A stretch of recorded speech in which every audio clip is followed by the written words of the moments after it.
Voilà, nous sommes connectés. Bonjour à tous et bienvenue à ce webinaire. Je vous laisse le temps de vous connecter tranquillement. Bienvenue à ce webinaire. Nous sommes ensemble pour 45 minutes environ. On dépassera peut-être si vous avez des questions. N'hésitez pas, vous avez ce chat qui se trouve sur votre écran. N'hésitez pas à l'utiliser dès maintenant pour poser vos questions. On les prendra en toute fin de présentation. Donc, on gardera bien sûr un œil sur vos questions sur ce chat. N'hésitez pas donc à l'utiliser dès maintenant. On va parler de lutte contre le saturnisme et surtout, plus précisément, de cette technologie des tubes à rayons X que l'on connaît peut-être moins, bien sûr, que ces appareils à source radioactive que vous connaissez bien, bien sûr, au quotidien dans ce métier de diagnostiqueur. Nous sommes avec Alain Jecq. Bonjour Alain. Bonjour Alain, deux Alain ce soir. Deux Alain ce soir. Alain Jecq, directeur commercial de Quantumérix. Et puis pour ceux qui sont comme moi un ancien de cette filière, tu as été longtemps aussi directeur commercial de Fondis Électronique. Beaucoup te connaissent aussi avec cette fonction-là. Donc on va parler de cette technologie donc, des tubes à rayons X, je le disais. Tu nous expliqueras bien sûr ce qu'elle est, cette technologie, les différences avec la source radioactive, et puis ce qu'elle peut apporter dès maintenant aux professionnels de la filière. Et puis également, on fera un point sur cet long processus d'autorisation de cette technologie des tubes à rayons X. Voilà. Et puis donc, au terme de cette présentation, je le disais, on prendra vos questions. N'hésitez pas dès maintenant à utiliser ce chat qui se trouve donc sur votre écran. On va démarrer maintenant, si tu veux bien, et dis-nous un mot sur Quantumérix, si tu veux bien, Alain. Ok, je vais vous faire une petite présentation rapide de quelques slides. Là, j'ai partagé mon écran. Vous devez voir mon écran. Tout se passe bien. Voilà, tout va bien, parfait. Donc, Quantumérix, c'est une jeune société créée en 2017 par Joël Le Chevalier. Même si la société est jeune, les personnes qui composent le comité de direction ont beaucoup de bouteilles dans le domaine de l'instrumentation scientifique. Donc Joël et moi, on a plus de 25 ans dans ce domaine-là. Et comme tu le spécifiais, j'ai un passif dans le domaine de l'instrumentation à source radioactive par mon ancien job chez la société que tu as citée. Donc nous, notre métier, c'est de distribuer de l'instrumentation scientifique. On n'est pas fabricant de cet appareil-là, du X150PB, on est distributeur exclusif de la marque SciAps. Je parlerai plus précisément de la marque SciAps tout à l'heure. Donc on a une présence internationale, donc nous on travaille essentiellement en France, Suisse et avec notre actionnaire principal en Afrique et au Moyen-Orient, où on distribue l'ensemble des technologies. Nous, comme les appareils ne sont pas autorisés à l'heure actuelle pour les peintures, on travaille bien sûr sur d'autres domaines d'activité et on est sur différentes technologies. Donc on a de la technologie fluorescence X, de la XRF, de la LIPS, du NIR, qui est du prochain infrarouge qui pourrait être intéressant parce que SciAps est en train de développer des choses sur l'amiante, on verra ça courant 2025, et pas mal de choses en XRD et Raman. Donc voilà un peu, je dirais, pour le portfolio, je dirais, de technologies que l'on a. On est basé en région parisienne, sur le plateau de Saclay, dans l'Essonne, et on travaille, on est entouré de plein de sociétés comme les CEA, des CNRS, où on travaille sur des applications un peu des moutons à cinq pattes. Les secteurs d'activité, donc comme je vous disais, vu qu'on ne peut pas vendre l'appareil pour le plan à l'instant T, on travaille bien sûr et on gagne notre vie sur différents domaines d'activité. On va travailler essentiellement en France sur le domaine de la métallurgie, toute la vie du métal, des gens qui vont travailler dans le domaine des aciéristes, ceux qui vont transformer les métaux, donc, par exemple, dans le domaine de l'automobile, l'aéronautique, on va faire du contrôle en réception de matières premières. On a un gros marché sur le recyclage des métaux. Ces appareils-là, le X550 est utilisé pour trier les métaux. Les gens sont 8 heures par jour dehors à trier pièce par pièce. L'appareil va analyser les alliages. Donc, petite parenthèse pour dire que c'est un appareil qui est robuste et à destination industrielle. Et on a aussi une application environnementale où on va analyser les pollutions de sol, remédiation de sites pollués. Sur le domaine de l'export, on a les applications minières, mine et géologie. En gros, sur un fond de mine, on prend l'appareil, on va sur un fond de mine, on fait une mesure à gauche, on voit 0,1% de nickel. On fait une mesure 3 mètres plus loin, on voit 0,5% de nickel. On va creuser là où la concentration est le plus importante. Je schématise, c'est un peu plus complexe que ça, mais vous voyez un peu tout ça. Et dernier point aussi qui est assez sympathique, c'est tout ce qu'on appelle l'archéométrie, tout ce qui est domaine appliqué à l'art. Donc on fait de l'analyse de peinture, mais pas de peinture au plomb, de peinture d'œuvres d'art. On va analyser des dagues, des métaux, des armures, des poteries, des faïences à l'aide de ces technologies-là, qui permettent de faire des mesures directement sans avoir à faire de prélèvement. Donc le portfolio qu'on a en XRF portable, vous allez voir, on a pas mal d'appareils en XRF. On a le X50, X200. Nous, l'appareil qui sera destiné au X pour les peintures, c'est le X550. SciAps a fait le choix, et c'est suite à un sondage et une grosse étude sur le marché américain, que les clients ont préféré avoir l'ergonomie, l'appareil le plus léger, le plus fin et le plus facile à utiliser. Donc c'est pour ça que cet appareil-là, qui est le X550, qui sera proposé pour le domaine du plomb dans les peintures. Bon, on a des petits appareils pour analyser les terres rares avec des petits benchtop, on avance rapidement. Une autre technologie qui est la technologie LIBS, qui est aussi une autre technologie qui a le vent en poupe, mais qui malheureusement ne fonctionne pas pour plomb dans les peintures. Voilà un peu tous les appareils LIBS que l'on a, on avance un peu. Et donc, j'ai été trop vite. Euh, Un mot, Alain. Arrêtez Ouais, voilà, un mot, Alain, je vais très vite, parce qu'il y a plein de choses à dire. Donc, je oui, c'est suis... très bien, mais justement, il faut être le plus Oui. complet possible. Tu as parfaitement raison. Un mot sur l'origine de cette lutte contre le saturnisme, Alain. Alors, il faut savoir que le premier pays à avoir pris ces dispositions pour lutter contre le saturnisme, ce sont les US. En fin de compte, il y a trois pays à travers le monde. Il y a les US, la France, ensuite est venue la Suisse. Donc le marché américain, c'est le marché le plus gros en termes de diagnostic. Il faut savoir qu'en France, on a une date d'avant 49. Il faut savoir qu'aux US, c'est avant 78. Donc le marché est colossal. Il y a des comment ça s'appelle, des régions où on est à 1 milligramme, d'autres on est à 0,7, d'autres on est à 0,5. Donc voilà, et ce qui s'est passé, c'est que quand la France a mis en place sa lutte contre le saturnisme, ben, ils ont regardé ce qui s'est fait au niveau du monde. Ils ont vu que les US étaient précurseurs.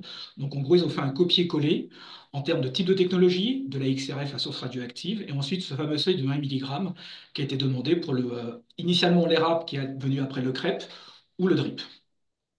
Ouais.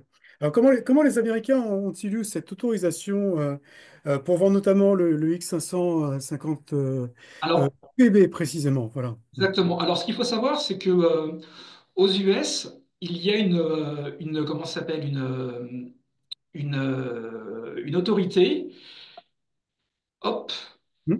qui va faire passer ce qu'on appelle des PCS, des Performance Characteristic Sheets. C'est pas simple à dire. Disons PCS, ça va plus vite. Et en gros, c'est quoi les PCS? En gros, ça a été créé en 97 par le HUD, qui est le Housing Urban Department, qui s'est dit, bah voilà, il faut qu'on aide les diagnostiqueurs à évaluer les performances des appareils et donner les bons conseils d'utilisation en fonction de ces performances. Donc en fin de compte, c'est pas les PCS va orienter le diagnostiqueur sur la qualité d'utilisation, la qualité des mesures qu'il peut attendre de l'appareil. Et si les qualités de l'appareil sont pas tip-top, bah, et on leur dira qu'il faudra dans ce cas-là, entre telle concentration, privilégier un prélèvement d'écailles et envoyer à laboratoire. Donc c'est quelque chose qui existe depuis 97. En gros, c'est des tests. Les sociétés envoient deux appareils avec différents opérateurs. On fait des milliers de mesures sur différents substrats, du bois, du plâtre, des métaux, de tout ce que l'on peut rencontrer dans le bâtiment. Alors, c'est vrai que les US ont une connotation bois, il y a pas mal de maisons en bois, mais c'est pas, les tests n'ont pas été faits que sur le bois, ont été évalués sur tous les substrats que l'on peut rencontrer, donc les mêmes que l'on rencontre en France. Et suite à ça, ils font des milliers de mesures. Ensuite, ils passent ce tableau Excel à une société qui va faire des études statistiques, qui va dire, bah, par rapport au seuil de 1 milligramme qui est fixé, quels sont le pourcentage de valeurs positives, excusez-moi, le pourcentage de valeurs non conclusives, des faux positifs, des faux négatifs. Est-ce qu'il existe une gamme de concentration qui dit qu'entre telle et telle concentration, bah, l'appareil n'est pas performant, il faut faire un prélèvement il faut faire un prélèvement d'écaille. Donc ça, c'est fait sur l'ensemble de tous les échantillons. Et ce qui s'est passé, ben, je vais vous partager comment ça s'appelle, ce que c'est qu'un PCS. Je vais vous montrer un PCS hop, partager. Voilà. Là, on a un PCS à 1 milligramme. Donc ça veut dire quoi? C'est qu'on garantit sur l'ensemble des substrats qu'on est conclusif. Quand c'est en dessous de 1, on sait que c'est négatif. Quand c'est strictement au-dessus de 1, on dit que c'est positif. Et ça permet de dire bah voilà, qu'il n'y a pas de zone de, comment ça s'appelle, de choses inconclusives. Ce qui s'est passé, c'est que en novembre 2022, les appareils sont vendus, en novembre, en mars 2022, les appareils sont vendus massivement. Il n'y a que Sayaps qui vend des tubes. Et après, l'État de New York s'est dit, ouais, mais nous, on n'est pas à 1 milligramme, on est à 0,5. Donc, est-ce qu'il existe des PCS à 0,5? Donc, ce qu'ils ont fait, ils ont refait travailler, mouliner les statistiques à 0,5 mg pour avoir les valeurs que je vais vous montrer. Alors, je vais aller je vais aller au cœur de tout ce qui a été fait avec ce type d'appareil-là. Quitte à refaire des PCS, ils ont fait les PCS à 1 mg, à 0,5, à 0,7, à 0,3 et un truc assez impressionnant, à 0,1 mg. Et à 0,1 mg, on s'aperçoit qu'on a une zone d'inconclusivité. Si l'appareil vous dit entre 0,09 et 0,14 mg par centimètre carré, bah là, l'appareil ne peut pas trancher sur c'est positif ou négatif. Dans ce cas-là, il faut faire un prélèvement d'écaille. Bon, ils ont fait 0,1 pour vraiment pousser et montrer que la technologie était intéressante. Alors, tous les appareils, même à source radioactive, ont passé les PCS. Alors, source radioactive, américain. Je ne vais pas citer les marques, mais il y a des marques françaises qui n'ont pas passé de PCS au niveau des US, donc pour lequel on n'a pas trop d'informations sur est-ce qu'ils sont bons ou pas. J'espère qu'ils sont bons, je leur souhaite. Sinon, ça pourrait poser des problèmes. Mais au moins, on a comment ça s'appelle, des datas vraiment très précises. Et c'est une étude statistique qui est faite sur de nombreuses mesures. C'est pas trois quatre mesures sur lesquelles on a fait. Donc ça, c'est hyper important d'avoir ces PCS. Et c'est en ça aussi on a donné ces PCS au niveau de la Direction générale de la santé. Mais on en parlera par la suite quand on viendra plus précisément sur les relations qu'on a avec les ministères concernés. Ouais. Très bien. Alors, ces tubes à rayon X, qu'est-ce que c'est? Comment ça fonctionne? Et puis, quelle est leur différence avec les sources radioactives qu'on connaît bien dans la profession? Ok, bah, je vais continuer sur la présentation. Hmm. On va voir différentes. Hop, déjà, c'est quoi un tubarium X? Donc un tubarium X, un peu, on peut faire un parallèle pour vulgariser comme si c'était une ampoule avec un filament, et ce filament, au lieu d'émettre de la lumière, on va émettre des rayons X. Donc en fin de compte, c'est un système qui est assez imposant, enfin assez imposant. On a quand même miniaturisé, je dirais, les tubes à rayons X. C'est ce qui fait que depuis les années 2000, on est capable d'avoir ce type de tube dans les appareils, en lieu et place des sources radioactives. Et en fin de compte, on va voir ce type d'appareil qui fait à peu près 350 grammes. On va avoir une cathode qui va chauffer, qui va émettre des électrons, et ces électrons vont être accélérés vers l'anode par une carte de tension. Et lorsque ces électrons vont frapper l'anode, ils vont produire des rayonnements X. Et c'est ces fameux rayonnements X qui vont venir exciter le plomb dans les peintures à travers les couches, tout ce que l'on fait avec une source radioactive, sauf qu'on le fait avec un tube à rayons X. Donc c'était pour vous montrer un peu comment ça se comporte et comment c'est l'encombrement. Et voilà, donc c'est pour ça que on ne pourra pas avoir un appareil aussi compact à l'instant T qu'un appareil de nos confrères en cobalt 57, qui est tout petit. Mais néanmoins, c'est un appareil qui est quand même plutôt robuste et léger, puisqu'il fait 1,3 kg. Les avantages des tubes à rayons X, ils sont de trois ordres. On va avoir un aspect sécuritaire, environnemental et métier. Quand je parle sécurité, je parle de quoi? Alors, ça peut paraître bête, mais il faut savoir que actuellement, les menaces terroristes sont un peu importantes. Et il est très facile de récupérer, de voler des appareils, d'en extraire la source, puis faire des bombes sales. Donc c'est un risque qui n'existe pas avec cette technologie, parce qu'il y a au moins 4 à 5 000 appareils sources qui existent, qui tournent en France.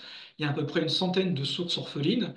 Et si vous amusez à vous balader sur le site de l'ASN, il y a à peu près 25 appareils qui sont volés par an, pour lesquels, soit on les retrouve, soit on les retrouve pas. Donc, au niveau sécurité, à ce niveau-là, on a un gros intérêt à utiliser les types. En termes de radioprotection, on a aussi les appareils, les débits de dose que l'on a avec un tube à rayon X sont extrêmement faibles par rapport aux sources radioactives.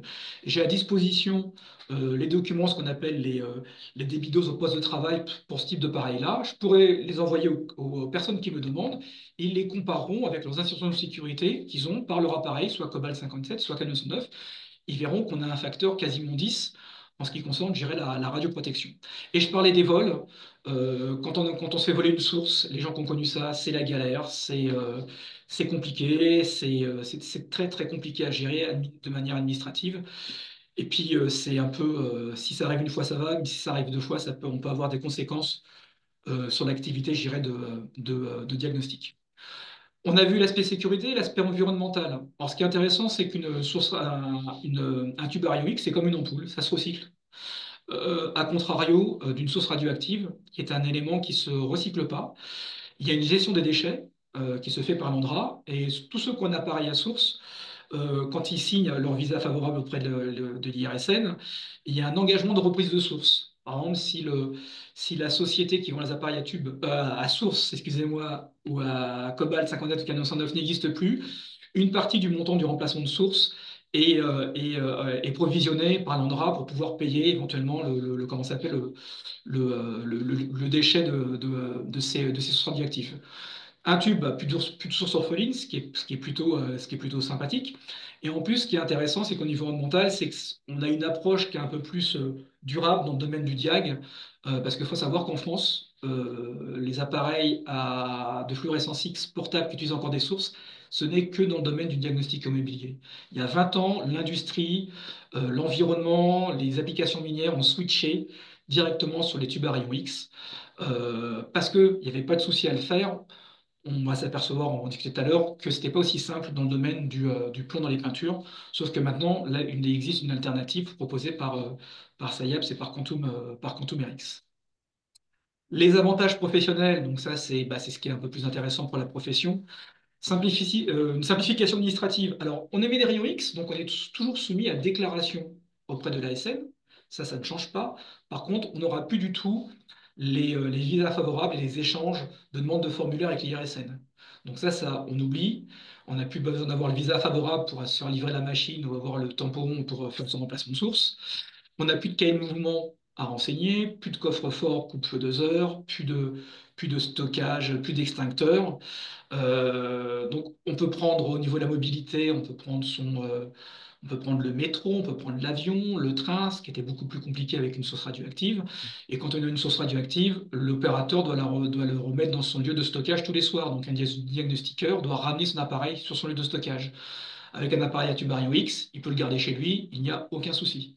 Et quand on est dans une société qui utilise 5, 10, 15, 20, 50, voire 100 analyseurs, il y a des sociétés qui sont comme ça, qui ont un gros parc, c'est quelque chose de sécurisant de savoir qu'un des diagnostiqueurs ne va pas passer le week-end avec l'appareil chez lui, parce que c'est un peu compliqué de le ramener tous les jours sur son lieu de travail. Donc ça, c'est intéressant au niveau, je dirais, de l'utilité du tube Arion X. Une réduction des coûts, parce que vu qu'il n'y a plus de source radioactive, eh ben, il n'y a plus de remplacement de source à faire. Donc ça, c'est un point relativement intéressant dans le retour sur investissement. Et une autre chose intéressante qui va participer au retour sur investissement, tout le monde pense au remplacement de source en disant super, ok, l'appareil à tube il est un peu plus cher, mais j'ai plus de remplacement de source. Ce qui va se passer, c'est le retour sur investissement va se faire sur une efficacité accrue sur le terrain. Ce type d'appareil, ce type de technologie, au moins avec l'appareil SciAps, les PCS ont été faits sur des temps de mesure entre 2 et 6 secondes, quelle que soit la concentration et quelle que soit la vie de l'appareil. Dans 10 ans, 12 ans, je reviens, on fait des mesures. Sur le 1 mg, on sera toujours entre 6 secondes, grand maximum. Sur les valeurs positives, en 2 secondes, 1 seconde, ça va flasher positif. Donc c'est en ça qu'on va gagner vraiment en avantage. Et ensuite, une chose qui est aussi intéressante, c'est la polyvalence. Il faut savoir que ce type d'appareil, ne fait pas que le plomb dans les peintures. Comme je vous le disais, on est capable d'analyser des pollutions de sol, on va pouvoir analyser des plastiques, des alliages. Je vais vous partager un peu comment ça s'appelle, une autre application que l'on a sur le, Hmm. alors, hop, voilà, par exemple sur les applications environnementales. On vend ça aux clients qui font de la remédiation de sites pollués. Et là, vous voyez que on fait le plomb, le fer, le cuivre, le zinc, le titane, le chrome. Vous voyez, le chrome, on descend à 96 ppm. Les limites de détection sur le plomb, c'est 1 ppm. On a une trentaine d'éléments qu'on peut analyser dans les sols. Donc ça peut être aussi intéressant pour les clients pour faire de la croissance interne, de se dire bah, je vais m'ouvrir au marché de la remédiation de sites pollués. Ou on a d'autres applications qu'on appelle ROHS, qui est l'analyse des plastiques.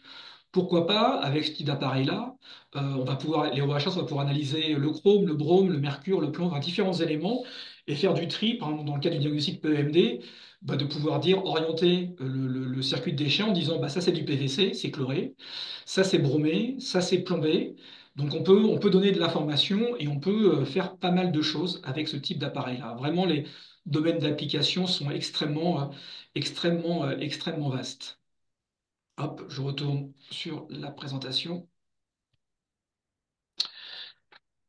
Partager. Et voilà. Alors, je crois qu'il m'en reste deux. Hop. Donc on a vu les avantages professionnels. Aussi, on parlait du temps de mesure. Là, il faut savoir qu'avec une source radioactive, par exemple, si vous regardez je vous laisse fouiller sur les sites, il y a des fournisseurs qui marquent le temps les temps de diagnostic avec leur appareil. Là, on voit qu'une source radioactive, pour un T4, va faire 400 mesures. Je précise source neuve, parce que vous le savez, comme tout le monde sait que quand la source décroît, les temps de mesure augmentent, et que ça peut être vite la galère quand on arrive en fin de vie de source de faire du diag, surtout sur des valeurs proches de 1 mg, ça devient infernal. Donc avec une source neuve, on est à 2 heures. Quand on arrive à la période de radioactivité ou en fin de vie de source, on peut taper 4 heures. Avec un tube à rayon X, 30 minutes, 30 minutes. Et c'est là, pour nous, qu'intervient, je dirais, le ROI, le retour sur investissement. Parce que le diagnostic plomb, c'est pas ce qu'il y a de plus sexy à faire, certes. Moins on passe de temps avec un diagnostic complet, plus on aura de temps pour développer son activité commerciale, relancer les impayés et faire de la croissance interne en s'ouvrant à d'autres marchés. Donc ça, c'est des choses qui sont intéressantes. Donc voilà les avantages. Donc c'est une transition inévitable, c'est le sens de l'histoire.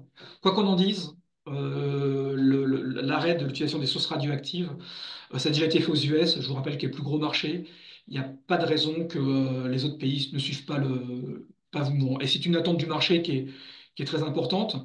On n'est pas les seuls à faire des tubes à rayons X, hein. Un des fabricants très connus de sources radioactives à son appareil pour lequel il a fait ses tests PCS. Ils n'en parlent pas sur le marché français, ils disent qu'on verra le moment venu. Je vous laisse les contacter, ils vous diront ça. Nous, ce que l'on sait, c'est que d'abandonner un marché de ressourcing pour une entreprise, c'est un peu embêtant. Donc, plus, le- plus l'homologation du Tubario X tarde, mieux c'est pour certains.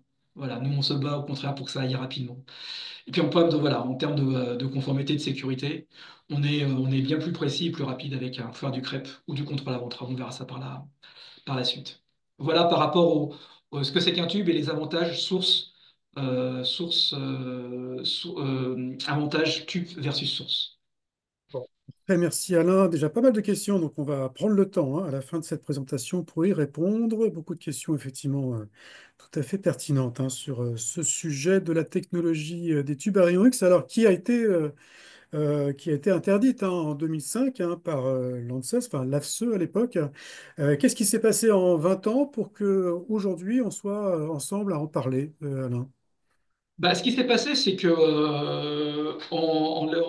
d'ailleurs, si je vous conseille pour les personnes qui ont le rapport, là, moi je l'ai ici, là, il y a pas mal de pages, et il est spécifié assez rapidement au moment où ça a été fait, il précise bien au niveau de l'état actuel de la technologie, on ne peut pas utiliser la technologie à tube X. Alors, et c'est pour ça que dans le CREP, on a mis qu'il fallait faire au moins les RECA. Donc, on va faire un petit peu de physique, mais je vais pas faire une session de stage PCR ou de conseiller en radioprotection. C'est pas le but du jeu. Mais je vais vous expliquer, je vais vous montrer un petit slide qui va vous permettre de comprendre un peu ce qui se passe. En fin de compte, la grosse différence entre il y a 20 ans et maintenant, c'est que la technologie de tubes ont évolué, et c'est surtout la technologie des détecteurs qui ont été utilisés, qui ont été grandement, qui ont beaucoup progressé pour avoir des résolutions extrêmement intéressantes.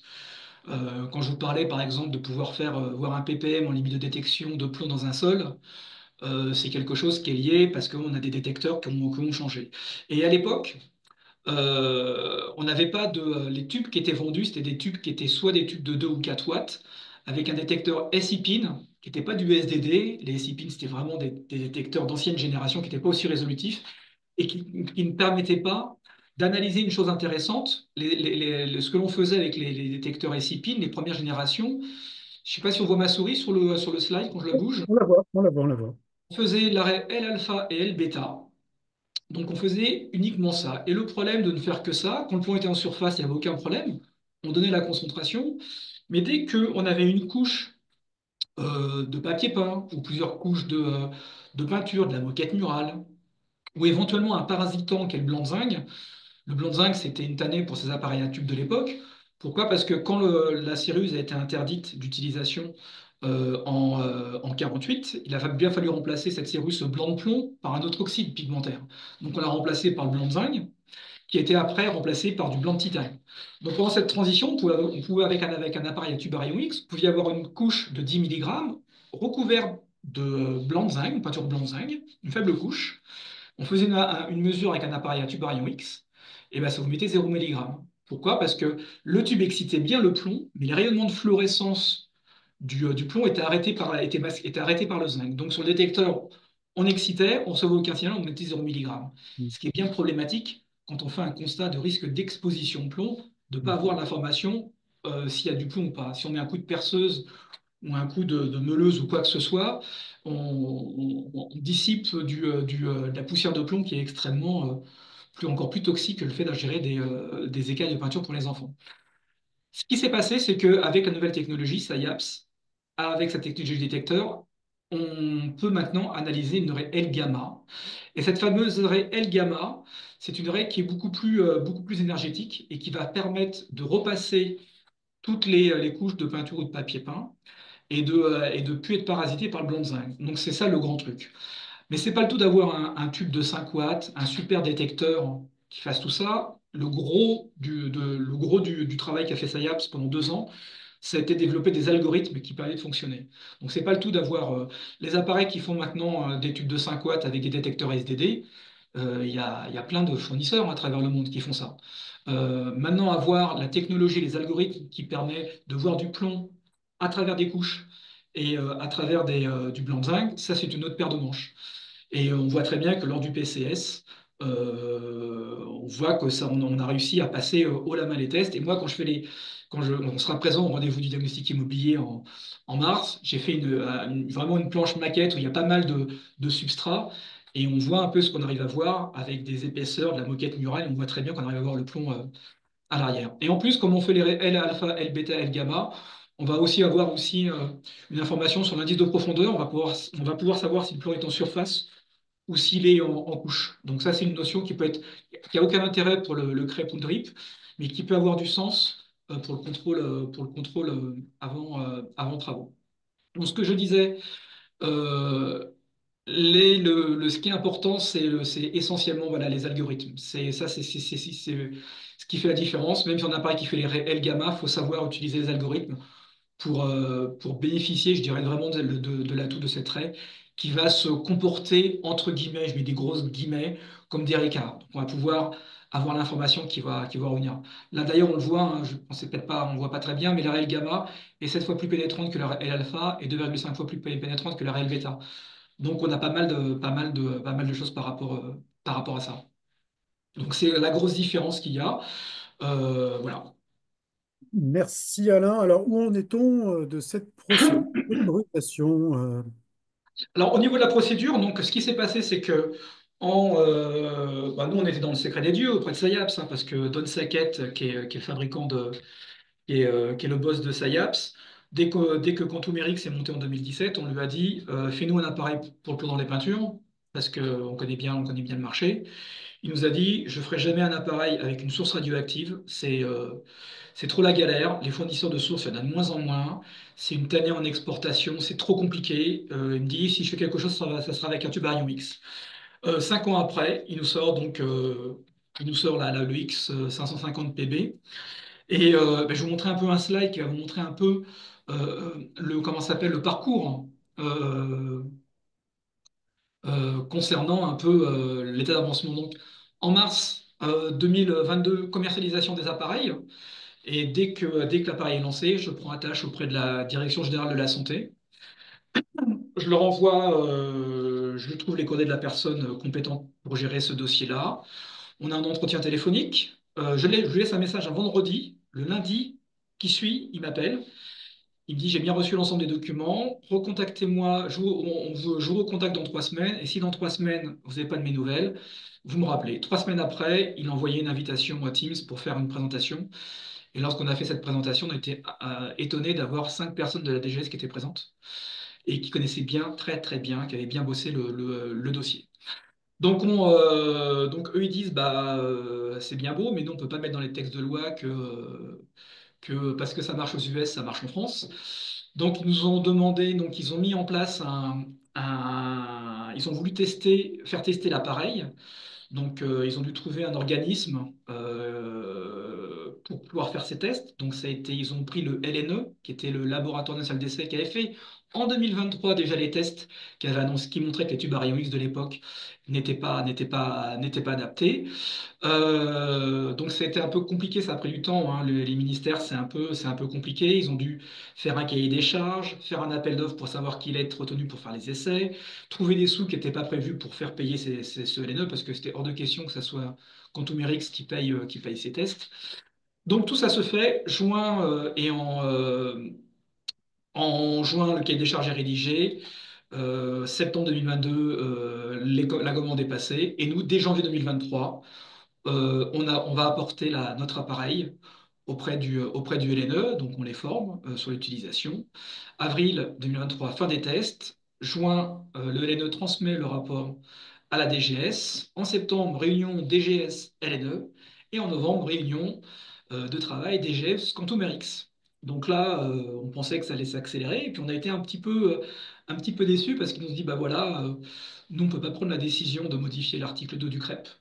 Il faut qu'on fasse une saisine auprès de l'ANSES, donc, qui remplace l'AFSE de 2005, pour pouvoir, je dirais, qu'ils nous disent si c'est OK ou pas OK de pouvoir de pouvoir modifier l'arrêté. Donc 2024, la DGS contacte l'ANSES pour le projet de saisine. Les choses avancent, l'ANSES se rapproche du LNE en mars, et l'activation de la saisine qui s'est faite après les congés. Et suite à ça, on n'avait plus de son, plus d'image. On était un peu décontenancé parce qu'il faut savoir que nos confrères font du lobbying pour bien sûr que les appareils à source restent toujours à l'utilisation parce que le remplacement de source est quelque chose qui est beaucoup plus intéressant. C'est un peu comme les fournisseurs d'imprimantes, hein.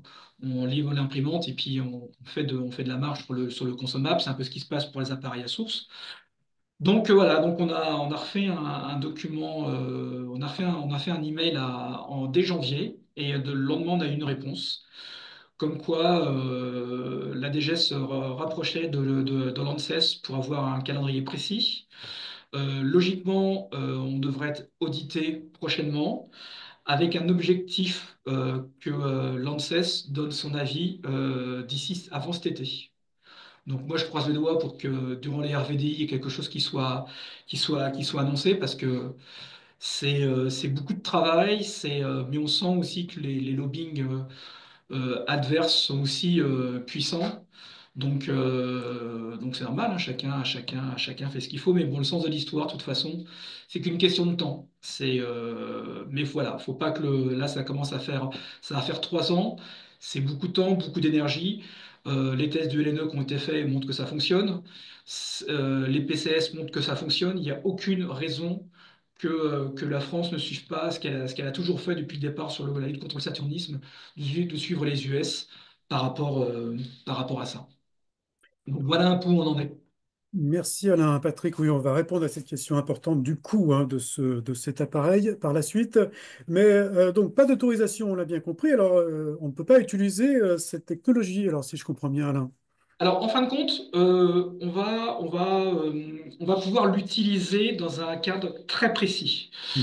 Euh, il faut savoir que les missions plomb, elles sont de deux types. Il y a les missions de crêpe, de drip, où là, il y a un arrêté qui dit qu'il faut faire au moins les cas du plomb, ce qui n'est pas le cas de notre appareil. Donc, on ne peut pas utiliser l'appareil pour faire du crêpe et du drip. Ensuite, on a une grosse partie plomb avant travaux, où là, on est constamment sollicité, matin, midi et soir, je ne vous le cache pas.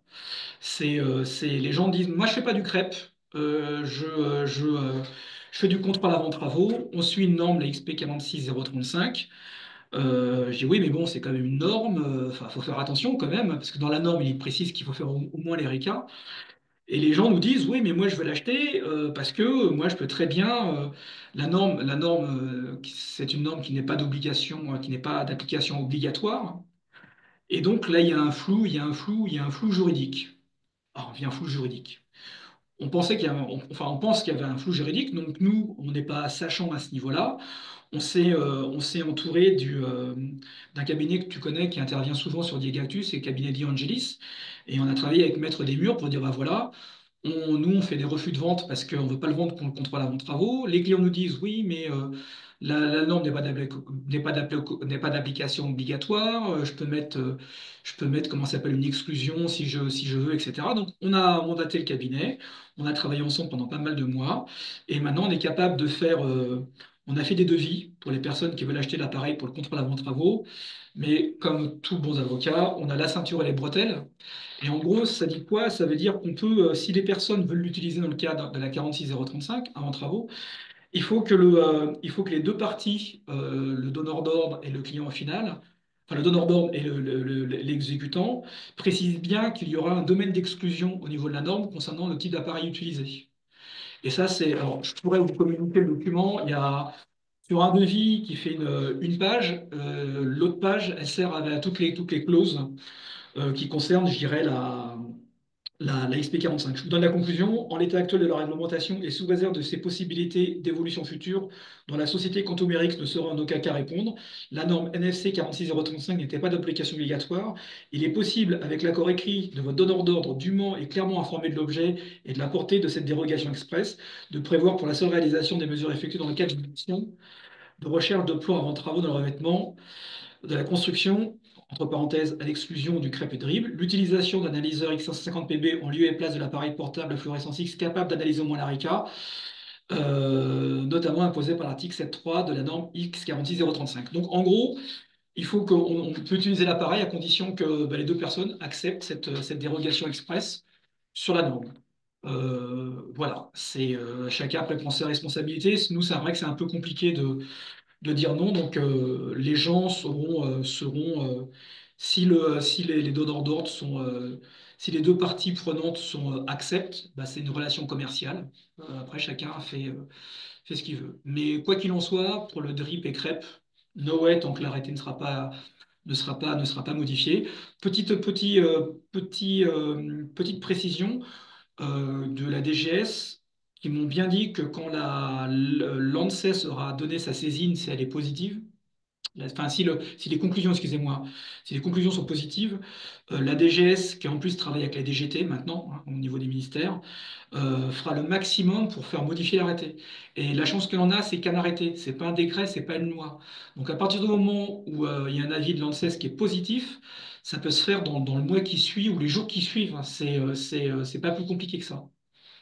Et on a eu l'engagement par mail, bon, je ne peux pas bien sûr donner ces échanges, qu'en fonction des conclusions de la saisine de l'ANSES, tout ira très très très très vite parce qu'ils sont conscients pour tout le monde que c'est un peu long. Voilà donc par rapport à l'étendue de ce que l'on peut faire en crêpe et en avant-travaux. Hmm. Quelques mots complémentaires sur l'avant-travaux ou tu nous as déjà tout dit là? Alain. Tout est dit. Après, Bon, je bien. pourrais à disposition donner l'étendue Bon. précise des textes et des termes juridiques, etc. Mais il y a une ouverture par rapport à ça. Hmm. Bon, alors, question cruciale, combien ça coûte cette technologie, Alain? Ok, alors combien ça coûte? Il faut savoir que ces petits appareils-là là, qui sont vendus dans le domaine du contrôle d'alliage ou analyse de pollution de sol, où en quelques secondes on fait une trentaine d'éléments, c'est des appareils qui sont vendus aux environs de 36 000 euros pour un X550. L'application plomb les peintures, on sera aux alentours des 32 500 euros.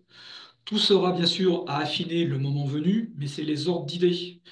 Là, c'est ce qu'on appelle la price list, excusez-moi, américaine, qui sont ces prix-là. Donc, comme nous, on est le distributeur exclusif, on a beaucoup de personnes qui contactent ce SciAps. Normal, hein, ils disent c'est un appareil, il n'y a pas de source, on peut l'acheter aux US. Toutes les informations reviennent vers nous. Les gens sont étonnés qu'on les rappelle. Parce que pour vendre ces appareils-là et en faire la maintenance, il faut avoir un agrément auprès de la SN. Et Quantum Erix a son agrément auprès de la SN. L'appareil, le X550, il a son agrément. Donc voilà, donc ce qui fait que Alors après, si les gens veulent l'acheter autre part, mais bon, ils ne pourront pas mettre le numéro de série dans leur rapport, hein. Ça va être un peu compliqué en cas de contre-expertise de dire que l'appareil n'a pas été vendu par le distributeur exclusif qui est Quantum RX. Donc voilà, donc ce sont des coûts qui sont plus important que si on peut citer, je n'ai pas pour habitude de citer, si vous prenez l'appareil le plus cher en, cobalt, en Cadmium 109, on doit être aux alentours des 28-29 000 euros. Je n'ai pas les tarifs 2025, mais les gens pourront me donner ça. Il faut savoir que dans le domaine industriel, euh, quand il y a une rupture technologique, les gens sont prêts à payer 15 à 20% de plus. En général, c'est 15%. On est dans cette tranche-là. Donc, c'est toujours trop cher, je le sais. Mais malheureusement, c'est la technologie. C'est ce que fait SciAps. Ils ont cassé les plafonds de verre en termes c'est bien simple. Je vous dis, il n'y a plus d'appareils à source qui sont vendus aux US. C'est quelque chose d'assez impressionnant. Et on voit aussi qu'on prend de plus en plus de parts de marché sur la partie industrielle avec ce type d'appareil-là. Donc ça a un coût. L'idée, c'est que quand on n'a pas de remplacement de source, le retour sur l'investissement se fait dès les 5 ans. Mais comme je vous dis, c'est pas là-dessus qu'on va gagner. On va bien sûr gagner, mais c'est sur le temps passé sur le terrain. Moi, j'ai fait beaucoup de contrôle-avant travaux avec des grosses sociétés qui s'intéressent à cette techno et qui veulent acheter des appareils. J'étais à côté, ils avaient leur appareil soit en cobalt, soit en cadmium. Il n'y a pas photo. Enfin, j'ai ma casquette de commerçant quand je dis ça, mais c'est une réalité technique. Et c'est sans de l'histoire d'abandonner les sources au profit des tubes à rayons X, que ce soit les miens ou les autres. Eh ben, très bien, merci Alain, c'était effectivement très complet. Beaucoup de questions, alors notamment sur le coût, puisque là c'est le sujet que tu étais en train de développer. On va en parler justement, quelques commentaires. Je voyais Patrick, le dernier commentaire de Patrick. Euh, non, c'était Alexandre, pardon, qui se demandait plus cher que la fluorescence X en prenant en compte le coffre, les obligations des locaux et les frais annexes. Je ne sais pas trop, là, se dit-il. Voilà. Il faut savoir que un tube, une source radioactive, bon, alors c'est pas le prix d'un coffre-fort coupe-feu 2 heures et d'un extincteur qui va faire pencher vers les tubes à rayons X, si ce n'est que quand vous n'avez plus de cahier de mouvement, plus avoir des opérateurs qui doivent rentrer au bureau pour déposer la machine, ça rassure l'entreprise de savoir que le gars n'est pas chez lui avec une source radioactive, parce que beaucoup d'appareils se font voler dans le coffre. Il y a des cambriolages. Enfin, je vous laisse aller sur le site de l'ASN, vous pouvez voir un peu tout ce qui se passe, hein, sur les appareils qui sont volés. Donc ça, c'est le point qui est intéressant. Après, quand vous envoyez un appareil avec une source radioactive en remplacement de source ou pour de la maintenance, ça va pas vous coûter, ça va pas vous coûter le prix d'un FedEx ou d'un UPS, hein. Ça va pas vous coûter 80 euros, hein. D'envoyer un appareil avec une source radioactive, ça peut coûter jusqu'à 500 euros. Imaginez quand vous avez 10 appareils, quand vous avez du volume, même sur un appareil, ça fait beaucoup aussi. Et on n'a pas toutes ces contraintes-là. Donc quoi qu'il en soit, le prix va se démocratiser. Les tubes Ario X, dans le temps, vont baisser. Moi, les tout premiers appareils Ario X que je vendais en 2002 pour la métallurgie, c'était des tubes de 2 watts avec un détecteur ECPIN. Ça coûtait 50 000 euros. Hmm. 50 000. Hmm. Maintenant, pour 50 000 euros, pour la métallurgie, on arrive à faire des choses aux alentours des 36. Et puis après, pour des applications extrêmement simplifiées, on arrive à descendre à 25. Hmm. Mais voilà, quoi qu'il en soit, c'est le sens de l'histoire. Quand les sources, les mini-tubes Arion X sont arrivés dans le domaine industriel, du jour au lendemain, on a switché sur les tubes. Plus personne faisait de remplacement de source, etc., etc. Ça a été. Alors nous, le but du jeu, c'est pas d'interdire les sources radioactives, hein. Nous, c'est d'avoir une alternative.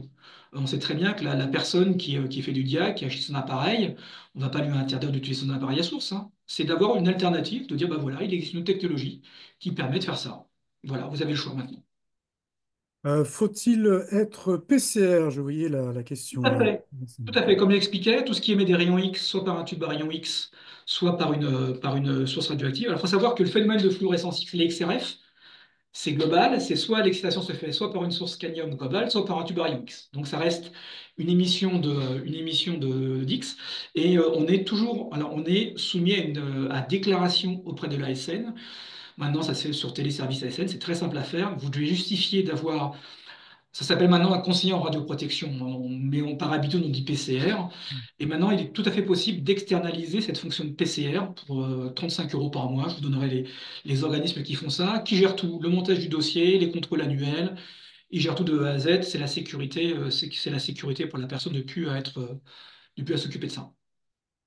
Sébastien te demande si tu peux donner un ordre de prix du coût de la maintenance de ce genre d'appareil. Alors, le coût de maintenance, ça va être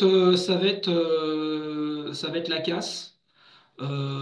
Si vous faites tomber votre appareil de 2 mètres, 3 mètres, 4 mètres, comme ça peut arriver, ou se faire rouler sur un Fenwick sur les parcs à Ferrari qu'on peut avoir, un tube à rayon X, ça va vous coûter, on va être en dessous des, on va être aux alentours des 6 700 € hors taxe.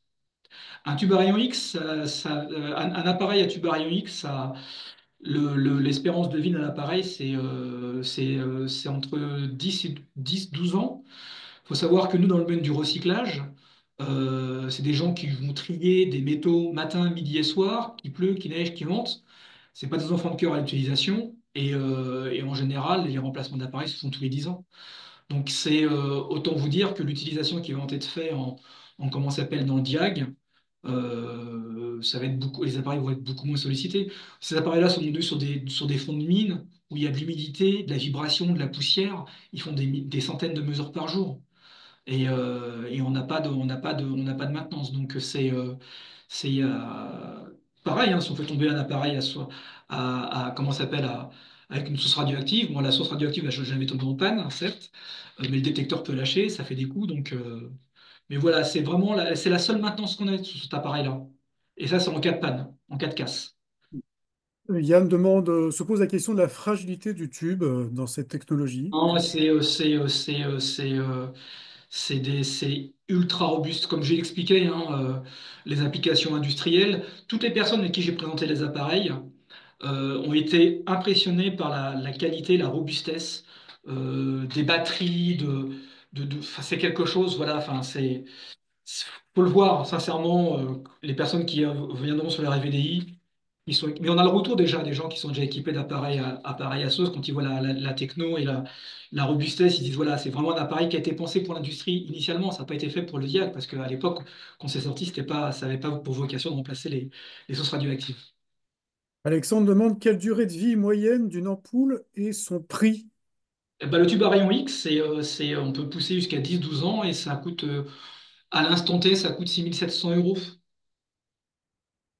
Mais après, je vous rappelle qu'après, il y a des assurances, hein. Nous, comment ça s'appelle, quand une personne qui fait de l'inspection l'inspection de tuyauterie ou de vanne sur une tour de distillation, sur une raffinerie, et qui fait tomber l'appareil, bah, les gens comment ça s'appelle, ont une assurance bris et vol. Je me suis rapproché d'ailleurs d'un assureur que tout le monde connaît, pour le coup, ça sera à peu près un millième le coût de l'assurance par an avec des Euh, exclusions, mais Très bien. Sébastien nous dit donc en cas où on l'utilise normalement, la durée de vie est sans limite? Point d'interrogation. non, il y a pas de limite. Pas de limite. C'est D'accord. c'est- c'est- c'est, euh, c'est, euh, c'est 10 12 ans, quoi. Mhm. Oui, 10 12 ans. D'accord. En Très bien. général, en général les gens remplacent l'appareil. On remplace pas un tube. Enfin, attention, hein, je parle de l'expérience dans le domaine industriel. Je ne sais pas si on peut faire un copier-coller du diag, parce qu'après dans le diag, il y a aussi deux choses. Il y a ceux qui vont faire du crêpe et du drip, qui vont travailler essentiellement avec des dossiers immobilières, et ceux qui vont faire exclusivement du contrôle avant travaux, qui vont travailler des gros chantiers. Voilà. Mais nous, c'est l'expérience qui existe sur ce type de technologie. Mhm. On nous pose aussi la question du financement de cet appareil, la location notamment. Est-ce que c'est possible? Alors, nous, on va mettre en place le moment venu, on a déjà des partenaires avec qui on travaille pour la location longue durée, parce que beaucoup d'industriels optent pour la location longue durée pour des questions fiscales. On va passer sur une charge de fonctionnement plutôt que sur une charge d'investissement qui n'apparaîtra pas au bilan et compte de résultat. On va ouvrir ça au marché du diag. La problématique de ces organismes avec qui on travaille, c'est que la créa de société n'est pas finançable. Il faut au moins avoir 3 années d'exercice pour pouvoir être éligible à la location longue durée. C'est un peu la problématique quand on passe par un organisme de financement. Mais le moment venu, on verra peut-être aussi à faire de l'autofinancement comme font nos confrères qui proposent de la location longue durée sur leur fonds propres. On verra. Tout va dépendre du marché. Mais on s'est déjà approché, je dirais, de solutions en location longue durée. Et puis, il y a quelques questions. On va après bientôt clore ce webinaire. Il y a beaucoup de questions, hein, donc je vous inviterai bien sûr à revenir vers Alain Gec pour toutes celles auxquelles on n'aura pas donné de réponse. Malik disait, si on utilise 6 heures par jour, la durée de vie est de 12 ans, quelle que soit la durée de vie et la durée d'utilisation par jour. C'est même 8 heures par jour. Putain, Mais, par jour. sachez que vu que les temps de mesure sont ultra courtes, de quelques secondes, quand vous faites 6 heures de diable, vous faites pas de 6, le tube n'est pas alimenté pendant 6 heures. Il est alimenté pendant que vous appuyez sur la gâchette. Donc non, non, il y a pas de, il y a pas de souci à ce niveau-là. Nous, on a Bon. l'expérience industrielle où des gens sur les fonds de mine, et je vous dis les recycleurs qui, eux, quand ils doivent trier des tonnes et des tonnes de, comment ça s'appelle, de métaux, ils prennent chaque pièce à la main, hein. Il y a la benne qui se déverse sur le parc à ferraille. Ils prennent chaque pièce, inox 316, ça va là, inox 304, ça va là, Inconel 615, ça va là, etc., etc. Et puis, c'est pas des enfants de cœur, hein. Ils prennent la machine, avec le museau, ils grattent, il y a de la peinture sur la pièce métallique pour faire la mesure. Enfin voilà, quoi, ils font des choses. Très bien, je voyais Alexandre qui a fait ses petits calculs. Ça fait 39 000 € des deux côtés, au final, sur 10 ans, sans les contraintes papier. Il est donc en pleine réflexion, visiblement, Alors, Alexandre. attention, je rajoute une chose. Mais, N'oubliez pas le temps sur le terrain. 4 hmm. heures versus, alors 2 heures sous 9 versus 30 minutes. C'est là que vous allez faire la différence. Il y a bien sûr un coût physique qui est juste quand vous faites ce calcul-là, mais vous oubliez une chose importante, c'est l'utilisation tous les jours. Quand vous allez passer 4 fois moins de temps, voire 5 fois moins de temps à faire un diac plomb, sincèrement, c'est là, à mon avis, où la profitabilité sera intéressante. Bon, très bien, je crois qu'on va pouvoir clore ce webinaire. Beaucoup de questions, mais effectivement, hein, vous reviendrez évidemment utilement vers Alain Jacques, hein, pour toutes ces questions, notamment de coûts et puis de ces modalités de financement, etc., etc., et de fonctionnement. Vous avez le lien vers le site de Quantumérix, hein, sur la présentation du webinaire sur le site Diagactu. On mettra bien sûr l'enregistrement, hein, cette vidéo sur la chaîne YouTube de Diagactu, hein, donc vous pourrez revoir également ce webinaire avec Alain. Et puis on se retrouvera, Alain, vous pourrez retrouver Alain Gec au RVDI, les rendez-vous du Diagimo, le 20 mars, au Parc Floral de Paris, où tu seras présent, comme chaque année, quasiment. Alors, Euh, une petite précision, Alain. Alain. Est-ce que les gens ont à disposition l'adresse email pour me contacter, le info@contumerix? Voilà, info@contomerix, l'adresse email est bien indiquée dans la page de D'accord. présentation de ce Ok, super, webinaire très bien, que très j'avais bien. rajouté juste avant. Donc le lien et puis cette adresse email, effectivement, pour te contacter et pour poser les questions auxquelles on n'aura pas répondu aujourd'hui. Il y en a beaucoup, hein. Il y avait beaucoup de monde ce soir sur ce webinaire. Donc, l'enregistrement sera disponible sur la chaîne YouTube demain.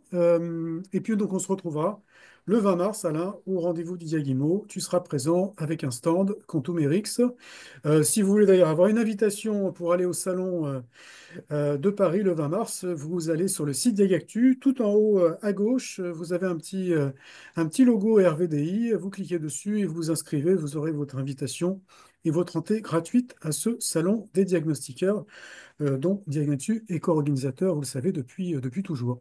Voilà. Bon, eh ben, écoutez, merci beaucoup Alain Gec pour cette Et Alain, présentation tout à fait complète. Et puis donc, n'hésitez pas, encore une fois, vous, participants, à revenir vers Alain. Les coordonnées sont sur la page de présentation de ce webinaire sur le site Diagnostu. Je souhaite à tout le monde une très belle soirée et à très bientôt.